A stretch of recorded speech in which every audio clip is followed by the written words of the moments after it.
सभी को जय मसीह की। प्रभु यीशु मसीह की मीठी और पवित्र उपस्थिति में मैं आप सभी का स्वागत करती हूँ। आज का मेरा विषय है प्रार्थना। लूका की पुस्तक के 22वें अध्याय के 39 और 40 पद में मैं आप सभी के लिए पढ़ूंगी। तब वह बाहर निकलकर अपनी रीति के अनुसार जैतून के पहाड़ पर गया और चेले उसके पीछे हो लिए।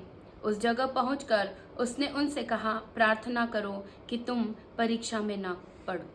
प्रभु यीशु मसीह का एक जीवन शैली था, एक पैटर्न था कि वो हमेशा प्रार्थना करते थे। वो जहाँ कहीं भी जाते थे प्रार्थना करते थे। और बाइबल में कई जगहों पर लिखा हुआ है कि वो बड़ी भोर को उठकर, बड़े तड़के उठकर वो प्रार्थना के लिए जाता था। प्रभु यीशु मसीह प्रार्थना इसीलिए करते थे कि परमेश्वर की और उसकी कनेक्टिविटी जुड़ी रहे।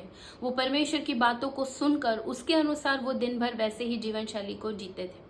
इसलिए यहाँ पर जब गत्समनी बारी में उनको मृत्युदंड के पहले वो प्रार्थना कर रहे थे और अपने चेलों से उन्होंने कहा कि तुम भी प्रार्थना करो ताकि परीक्षा में ना पड़ो।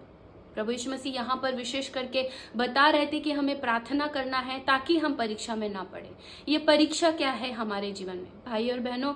ये परीक्षा वो है कि एक मसीह जीवन, जब कोई मसीह धर्मी व्यक्ति जीवन जीता है तो शैतान उसको बार बार उस मसीह जीवन में से नीचे गिराने की बहुत कोशिश करता है। उसके जीवन में टेम्प्ट लाता है, उसके जीवन में पाप लाता है, उसके जीवन में लोभ, ऐसी कई बातें लाता है जिसमें वो शायद गिर सकता है। लेकिन प्रार्थना एक ऐसा सब्जेक्ट है, प्रार्थना एक ऐसा काम है जो हमको उस टेम्पटेशन में, उस पाप में और उस लस्ट में गिरने से हमें बचाता है।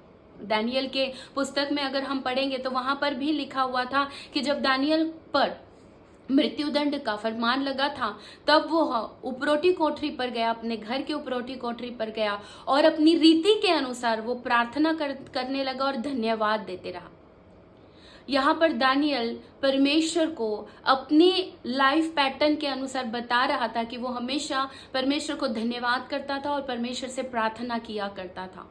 एक व्यक्ति के ऊपर जब मृत्युदंड आया है तो भी वो परमेश्वर को धन्यवाद कर रहा था।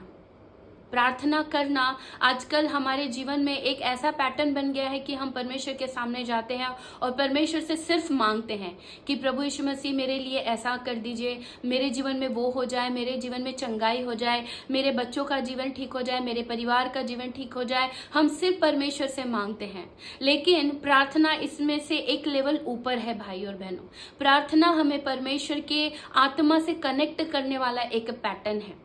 जब हम प्रार्थना के समय में सिर्फ मांग ना करते हुए, सिर्फ डिमांड ना करते हुए केवल परमेश्वर की आराधना करें, केवल परमेश्वर को धन्यवाद देते रहें, केवल उसके उपकारों को याद कर कर कर उसके सामने अंगीकार करते रहे कि हाँ परमेश्वर, तूने मेरे जीवन में ऐसे काम किए थे, तूने मेरे जीवन में वो बड़े बड़े काम किए थे, और हम उसका धन्यवाद करते हैं। परमेश्वर इन बातों से प्रसन्न होता है और परमेश्वर से हम एक कनेक्टिविटी में जुड़ते हैं। परमेश्वर के साथ कनेक्टिविटी क्या है?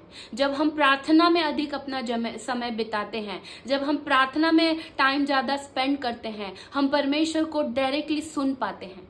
परमेश्वर क्या कहना चाहता है? आज अगर हमको इस धरती पर परमेश्वर ने इस पृथ्वी में हमको रखा है तो परमेश्वर ने एक पर्पस से हमको पृथ्वी पर रखा है। इसलिए नहीं रखा है कि हम बहुत अच्छी लाइफस्टाइल जिए या बहुत सांसारिक जीवन जिए। परमेश्वर ने हमें अपने काम के लिए यहाँ पर पृथ्वी पर भेजा है, और जब तक हम उसके साथ प्रार्थना के साथ नहीं जुड़ेंगे हमें समझ में नहीं आएगा कि हमें क्या परमेश्वर के काम को करना है।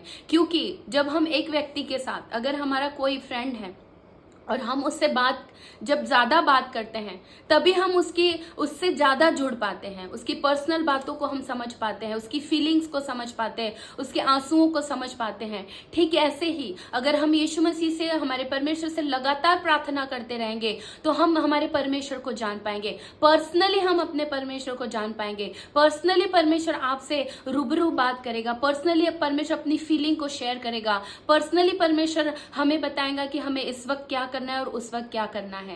प्रार्थना एक ऐसा समय है, प्रार्थना एक ऐसा क्वालिटी टाइम है भाई और बहनों, जिससे हम परमेश्वर के गूढ़ बातों को, उसकी आत्मा की बातों को समझ पाते हैं। हमें प्रार्थना में अपना क्वालिटी टाइम बिताना चाहिए।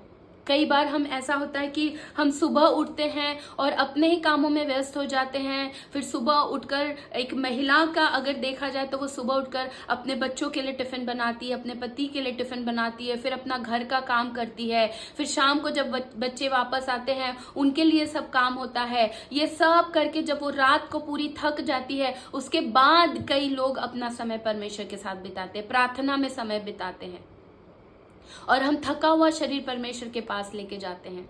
अगर हम थके हुए हैं तो हम परमेश्वर से क्या बात करने पाएंगे भाई और बहनों। हमें परमेश्वर के साथ अपना क्वालिटी टाइम बिताना चाहिए और सबसे अच्छा क्वालिटी टाइम है कि जब सब कोई सो रहे हैं तब हम अगर परमेश्वर से के साथ प्रार्थना में कनेक्शन को रखें या प्रार्थना में जुड़ेंगे तो परमेश्वर उस टाइम में हमें बहुत अच्छे तरीके से हमसे बात करता है। मैं आपसे कहना चाहती हूँ भाई और बहनों, सुबह उठिए, बड़ी भोर को उठिए, जैसे यीशु मसीह उठता था, जैसे दानियल उठता था, जैसे दाऊद उठता था, जैसे मूसा उठता था, जैसे कई परमेश्वर के दास उठते थे। एलिया पर्वत पर चढ़ जाता था प्रार्थना करने के लिए। ये सभी जो थे परमेश्वर के दास, परमेश्वर के भविष्यवक्ता, ये सभी अपने आप को अकेला करते थे, अकेले में ये प्रार्थना करते थे। वचन कहता है कि तुम अपनी कोठरी को बंद कर दो और अंदर जाकर तुम प्रार्थना करो। परमेश्वर नहीं चाहते कि जब हम प्रार्थना करें तो हमको कोई डिस्टर्बेंस हो, क्योंकि हमारा ध्यान भटकता है।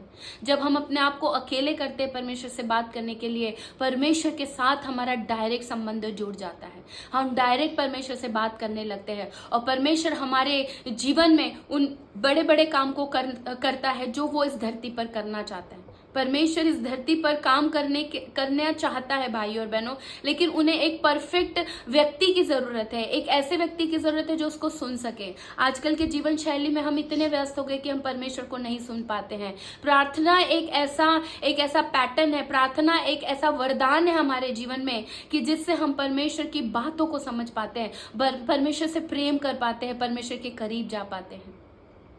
मैं आपसे इन वचनों के द्वारा यही परमेश्वर आपसे कहना चाहते हैं भाई और बहनों कि अगर आपका प्रार्थना का जीवन फिर से आपको बढ़ाना है, फिर से अगर आपके जीवन में प्रार्थना का जीवन स्पॉइल हो गया है, आप प्रार्थना नहीं कर पा रहे, पहले आप बहुत अच्छी प्रार्थना करते थे, अब आप प्रार्थना नहीं कर पा रहे, पहले आप परमेश्वर के आवाज़ों को बहुत अच्छे से सुन पाते थे लेकिन अब नहीं सुन पा रहे हैं भाई और बहनों, तो मैं आपसे कहना चाहती हूँ कि नीति वचन में लिखा हुआ, नीति वचन 24 के 16 में लिखा है कि धर्मी जन अगर 7 बार गिरे तो भी परमेश्वर उसको उठाकर खड़ा करता है।